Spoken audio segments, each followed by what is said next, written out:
မင်္ဂလာပါယခုဗီဒီယိုမှာတော့စာတန်းကောင်းစဉ်ဘယ်လိုရွေးချယ်ရမလဲဆိုတာကိုအသေးစိတ်ဆွေးနွေးပေးမှာဖြစ်ပါတယ်ဒီတော့စာတန်းရေးမယ်ဆိုရင်ပထမဆုံးကြုံရမှာကဘာအကြောင်းအရာရေးမှာလဲတနည်းအားဖြင့်ဘာကောင်းစဉ်ရေးမှာလဲဒါကကျောင်းသားအများစုကြုံတွေ့ရလိမ့်ရှိတဲ့အခက်အခဲတစ်ခုလိုပဲဆိုရပါမယ်ဘာဖြစ်လို့လဲဆိုရင်ကျွန်တော်တို့ကဒီစာတန်းရေးတာကိုအတွေ့အကြုံမရှိတဲ့ကျောင်းသားတစ်ယောက်ဒါမှမဟုတ်လို့ရှိရင်ကိုရေးချင်တဲ့အကြောင်းအရာနဲ့ပတ်သက်ပြီးတော့တိတိကျကျလမ်းညွှန်ပေးမဲ့သူမရှိဘူးဆိုလို့ရှိရင်ပုံမခက်ခဲနိုင်ပါတယ်ဒီတော့ကျွန်တော်တို့ဒီစာတန်းကောင်းစဉ်ရွေးချယ်မယ်ဆိုလို့ရှိရင်ဘယ်ကနေစတင်လဲပေါ့ကျွန်တော်အတွေ့အကြုံရဆိုလို့ရှိရင်ဒီကျောင်းသားတွေနဲ့စကားပြောကြည့်ဆွေးနွေးကြည့်တဲ့အခါမှာဒီသူတို့မှာစိတ်ဝင်စားတဲ့အကြောင်းအရာအနည်းဆုံးတစ်ခုတော့ရှိကြမြဲဆိုတာကိုကျွန်တော်တွေ့ရတယ်ပေါ့နော်အဲ့တော့ကျွန်တော်အနေနဲ့အကြံပြုလိုတာကဒီစိတ်ဝင်စားတဲ့အကြောင်းအရာပေါ်မှာမူတည်ပြီးတော့ပဲကျွန်တော်တို့စာတန်းကောင်းစဉ်ရွေးချယ်ရပါမယ်နောက်တစ်ခုက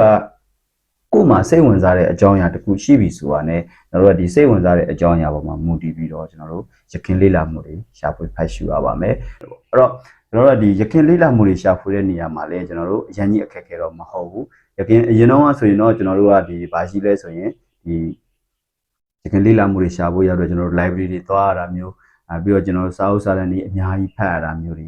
ကြုံရလိမ့်ရှိတယ်ပေါ့ဒီနေ့ခေတ်မှာကျတော့ကျွန်တော်တို့ကဒီ internet website တွေကနေကျွန်တော်တို့ဖုန်းတွေကနေအလွယ်တကူဒီသုတေသနစာတမ်းတွေ paper တွေကိုကျွန်တော်တို့ရှာဖတ်လို့ရတယ်ပေါ့ဒီလိုရှာဖတ်လို့ website တွေရတဲ့ website တွေဆိုရင်လည်းကျွန်တော်တို့ဥပမာ Google Scholar လို့ဟာမျိုး Semantic Scholar လို့ဟာမျိုးဒီမှာဆိုလို့ရှိရင်ကျွန်တော်တို့ international paper တွေကိုဒီအလကားဖတ်လို့ရတယ်နောက်တစ်ခုကကျွန်တော်တို့ကဒီပြည်တွင်းစာတမ်းတွေဖတ်ချင်တယ်ဆိုရင်လည်းကျွန်တော်တို့ဒီ mail portal မှာကျွန်တော်တို့ဒီစိတ်ကြိုက်ဝင်ဖတ်လို့ရတယ်ကျွန်တော်တို့ဒီပြည်တွင်းတက္ကသိုလ်တွေကနေဒီရေးထားတဲ့ရခင်ပြီးထားတဲ့ဒီ dissertation တွေအများကြီးကျွန်တော်တို့တင်ထားတာရှိပါတယ်ဒီနေရာတွေမှာကိုယ်စိတ်ဝင်စားတဲ့အကြောင်းအရာပေါ်မှာမူတည်ပြီးကျွန်တော်တို့ရခင်လေ့လာမှုတွေကိုရှာဖွေလေ့လာဖတ်ရှုလို့ရတယ်အဲ့တော့ဒီလိုရှာဖွေလေ့လာတဲ့နေရာမှာလည်းကျွန်တော်ကဒီအလွယ်တကူနဲ့အမြန်ဆုံးတွေ့အောင်ဆိုလို့ရှိရင်အရင်ဆုံးကိုလေ့လာတဲ့အကြောင်းအရာရဲ့ keyword ကိုကျွန်တော်တို့သုံးပြီးတော့ရှာဖွေတဲ့နေပေါ့ဥပမာmarketing mix လို့ဟာမျိုးဒါမျိုးတွေဆိုလို့ရှိရင်ကျွန်တော်တို့ကဒါပါတော့ဒီ marketing mix ဆိုလို့ရှိရင်ကျွန်တော်တို့ရဲ့ marketing mix ဆိုတဲ့ဒီ keyword ကိုမပါအောင်ကျွန်တော်တို့ search box မှာရိုက်ပါရိုက်လို့ရှိရင်ကျွန်တော်တို့ရခင်လေ့လာမှုတွေကြာလာမှာပေါ့ကြာလာတဲ့အခါမှာကျွန်တော်တို့ကဒီကျွန်တော်တို့ ਨੇ ဒီသက်ဆိုင်တဲ့ဒီသုတေသနစာတမ်းတွေကိုကျွန်တော်တို့ collect လုပ်ထားလိုက်ပေါ့ညာသောအဖြစ်ကျွန်တော်တို့ရနိုင်သမျှဒီ collect လုပ်လိုက်တဲ့အခါမှာ10သုံးဖြစ်ရင်ဖြစ်မယ်9ဆောင်ဖြစ်ရင်ဖြစ်မယ်အဆောင်20ဖြစ်ရင်ဖြစ်မယ်ပေါ့ဒီတော့ဒီ9ဆောင်နေအဆောင်20တွေကိုကျွန်တော်တို့ကဒီအရန်ကြီးဒီဒီဖတ်ဖို့မလိုသေးဘူးပေါ့နော်ဒီ screening လောက်လိုက်ဒီကိုလေးလာလို့ရလောက်တဲ့ပုံစံမျိုးဖြစ်ရလားဆိုတဲ့ပုံစံမျိုးကိုကျွန်တော်တို့ဒီ run through ဖတ်လိုက်တာနဲ့ကျွန်တော်တို့ဒီစာတမ်းတွေကိုကျွန်တော်တို့ကိုးကားလို့ရနိုင်မရနိုင်ဘူးသိပါတယ်ပေါ့အဲ့တော့ဒီလိုမျိုး screening လုပ်လိုက်တဲ့အခါမှာကျွန်တော်တို့ဒီလာမဲ့ပုံစံနဲ့အနည်းဆက်ဆုံးဖြစ်မဲ့စာဆောင်9ဆောင်သို့မဟုတ်10ဆောင်ရွေးချယ်ပြီးတော့မှကျွန်တော်တို့ဒီ day ဖတ်ဒီတစ်ခါတော့ကျွန်တော်တို့ကဒီ day ဖတ်ဖို့လိုတယ်ဒီ9ဆောင်10ဆောင်ကိုဒီ day ကဘယ်လိုအကြောင်းအရာတွေဖတ်ရမလဲဆိုရင်ကျွန်တော်တို့ဒီဘာအကြောင်းအရာရေးထားရလဲသူတို့ဘာရွေချက်နဲ့ရေးထားရလဲဒီ problem statement ကဘာတွေလဲပေါ့နော်ပြီးတော့သူတို့ဘယ်လိုပုံစံမျိုးနဲ့လေ့လာထားလဲနောက်တစ်ခုကသူတို့ဘာတွေတွေ့ရှိခဲ့လဲဒီအကြောင်းအရာတွေကျွန်တော်တို့ကအသေးစိတ်ဖတ်ပြီးတော့မှဒီကျွန်တော်တို့ကပြန်ပြီးတော့ကျွန်တော်တို့ကသုံးသပ်ရမယ်သုံးသပ်တဲ့နေရာမှာဘယ်လိုသုံးသပ်ရမလဲဆိုရင်ကျွန်တော်တို့ကဒီစာတမ်းရေးတဲ့နေရာမှာကျွန်တော်တို့မှာနံပါတ်1ကအချိန်ကန့်သက်ရှိတယ်နံပါတ်2ကကျွန်တော်တို့ကုန်ကြစည်ရှိမယ်နံပါတ်3ကကျွန်တော်တို့လုံနိုင်တဲ့အနေအထားပေါ့နော်လုံနိုင်တဲ့အနေအထားဆိုကိုယ့်ရဲ့ကျွမ်းကျင်မှုနဲ့ဒီစာတမ်းကိုကျွန်တော်တို့ဆောင်ရွက်နိုင်မှာမလားပေါ့ဥပမာကျွန်တော်တို့ဒီသူရဲ့ methodology ကအရင်ကြီးခက်နေတာမျိုးနောက်တစ်ခုကကျွန်တော်တို့ဒီ data ဘိုင်းပေါ့ data ဘိုင်းမှာကျွန်တော်တို့ထားပါတော့ secondary လိုအပ်တဲ့လေ့လာမှုမျိုးတွေဆိုရင်ကျွန်တော်တို့ဒီ secondary data တွေရနိုင်မရနိုင်နောက်တစ်ချက်ကကျွန်တော်တို့ဒီတချို့ဆိုလို့ရှိရင် industry alike ကျွန်တော်တို့ဒီ information တွေတောင်းရတာမျိုးရှိတာပေါ့အဲ့လိုမျိုး information တွေကကျွန်တော်တို့အနေနဲ့ရနိုင်မရနိုင်စဉ်းစားရမယ်စဉ်းစားတဲ့အခါမှာဒီဘယ်လိုလုပ်ရမလဲဆိုရင်ကျွန်တော်တို့လက်တွေ့ကြဖို့လိုအပ်တယ်ပေါ့ကျွန်တော်တို့ကဒီ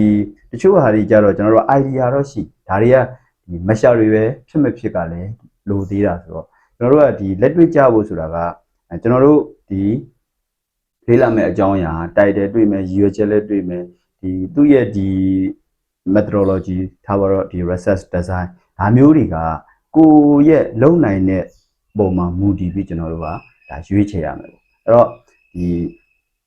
ပထမဆုံးကကျွန်တော်တို့ဒီအကြောင်းအရာကိုကျွန်တော်တို့ရွေးချယ်လိုက်မယ်ပြီးလို့ရှိရင်ဒီ objective တွေဘာတွေကကျွန်တော်တို့ဒီ reference တွေကနေကျွန်တော်တို့ဆွဲယူလိုက်နောက်တစ်ချက်ကကျွန်တော်တို့ဒီ method ပေါ့နော် method က तू က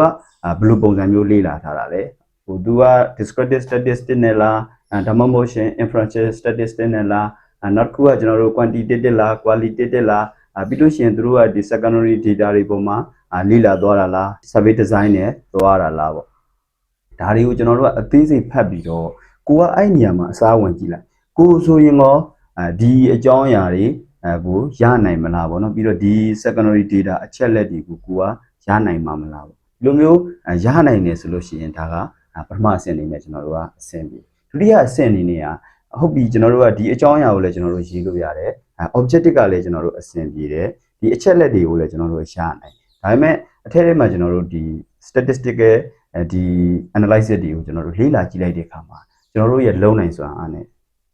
ဖြစ်နိုင်မှာမလားပေါ့နော်။ဘာဖြစ်လို့လဲဆိုတော့ကျွန်တော်တို့ကဒီလေ့လာမှုတစ်ခုလုပ်တဲ့အခါမှာကျွန်တော်တို့ရဲ့ကျွမ်းကျင်မှုကျွန်တော်တို့ရဲ့ဒီလှုပ်ဆောင်နိုင်မှုကလည်းအကန့်အသတ်နဲ့ရှိနေတာကိုမမေ့သင့်ပါဘူး။ဒါမှသာလျှင်ကျွန်တော်တို့ကခေါင်းစဉ်ကြီးတင်ထားပြီးမှဒီလမ်းကြောင်းရောက်ခါကျမှကျွန်တော်တို့ဒီရှေ့ဆက်ပြီးတော့မတိုးနိုင်တာမျိုးပေါ့နော်။ဒီ statistical technique တွေကိုကျွန်တော်တို့ကျွမ်းကျင်အသုံးမပြုနိုင်တာမျိုးပြီးလို့ရှိရင်ဒီ data တွေမရတာမျိုးဒီလိုမျိုးအခြေအနေကြလို့ရှိရင်ကျွန်တော်တို့ဒီဘာတွေအခက်အခဲဖြစ်လဲဆိုရင်ပြီးထားတဲ့အချိန်အတွင်းကျွန်တော်တို့ကကိုယ့်ရဲ့စာတမ်းမပြီးတဲ့အခါကျတော့ကျွန်တော်တို့မှဒီ burden ဖြစ်လာတော့ဒီစာတမ်းကိုကျွန်တော်တို့ဆက်လုပ်ခြင်းစိတ်တွေပျောက်လာမယ်အခက်အခဲတွေကျွန်တော်တို့အမျိုးမျိုးရင်ဆိုင်လာရမယ်အဲ့တော့ကျွန်တော်အနေနဲ့အကြံပြုလိုတာကသုတေသနစာတမ်းရွေးမယ်ဆိုလို့ရှိရင်နံပါတ်1ကိုစိတ်ဝင်စားတဲ့အကြောင်းအရာကိုရွေးပါနံပါတ်2ကိုစိတ်ဝင်စားတဲ့အကြောင်းအရာပေါ်မူတည်ပြီးရခင်လေ့လာမှုတွေကိုရှာဖွေလေ့လာပါနံပါတ်3ကျွန်တော်တို့ရှာဖွေလေ့လာ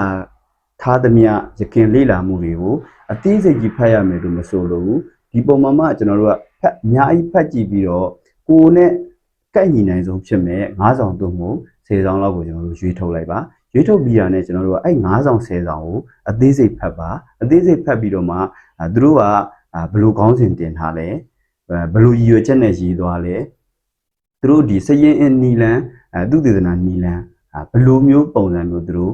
လေ့လာသွားတယ်နောက်တစ်ခုကသူတို့ဘယ်လို file ဒီမျိုးကိုရှာဖွေတွေ့ရှိခဲ့တယ်လေဒါတွေကိုကျွန်တော်တို့အသေးစိတ်ဖတ်လိုက်တဲ့အခါမှာကျွန်တော်တို့ဘာလုပ်ရမလဲဆိုတာကိုတဖြည်းဖြည်းနဲ့သူကွက်ကွက်ကွန်ကွန်ပေါ်လာမှာပေါ့အဲ့တော့သူရေးတဲ့အကြောင်းအရာကထားပါတော့ဒီကျွန်တော်တို့ MBA research တွေမှာဆိုလို့ရှိရင်သူကဒီလုပ်ငန်းတစ်ခုအကြောင်း supermarket တစ်ခုအကြောင်းရေးထားတယ်ကိုကအဲ့ supermarket မဟုတ်ဘဲနဲ့အခြား supermarket တစ်ခုကိုကျွန်တော်တို့ replace လုပ်လိုက်မယ်နောက်တစ်ခုကသူ့အနေနဲ့ဒီ statistical technique မှာသူကဘာသုံးထားလဲဆိုတော့ only descriptive analysis ပဲသူလုပ်ထားတယ်ဟုတ်ပြီကျွန်တော်တို့က descriptive analysis တွေမဟုတ်ဘဲနဲ့ကျွန်တော်တို့ inferential analysis ထားပါတော့ကျွန်တော်တို့ regression analysis ထပ်ထည့်မယ်ပြီးလို့ရှိရင်ကျွန်တော်တို့ဒီပုံမှာထပ်ပြီးတော့ကျွန်တော်တို့ interpretation တွေပေးမယ်ပြီးလို့ရှိရင်ကိုယ့်ရဲ့ဒီလုံနိုင်စွမ်းအားကသူကဥမာထားပါတော့ဒီ sample ကို200ကောက်ခဲ့တယ်ကျွန်တော်ကအဆင်ပြေတယ်ကျွန်တော် sample 300လောက်ထိကောက်နိုင်တယ်ပြီးတော့ကျတော့ဒီစရင်အနီလန်းတွေကိုကျွန်တော်တို့ဒီ research ထုတ်ဖို့ရအတွက်ကျွန်တော်တို့ဒီ statistical software တွေကိုလည်းကျွန်တော်ကသုံးနိုင်တဲ့အနေအထားရှိတယ်ဆိုလို့ရှိရင်ကျွန်တော်တို့ကဒီခေါင်းစဉ်တစ်ခုကိုအလွယ်တကူရွေးချယ်နိုင်မှာဖြစ်တယ်လို့ဒီစာတမ်းကိုလည်းအလွယ်တကူနဲ့ပြီးမြောက်အောင်မြင်စေမှာဖြစ်ပါတယ်အားလုံးကိုကျေးဇူးတင်ပါတယ်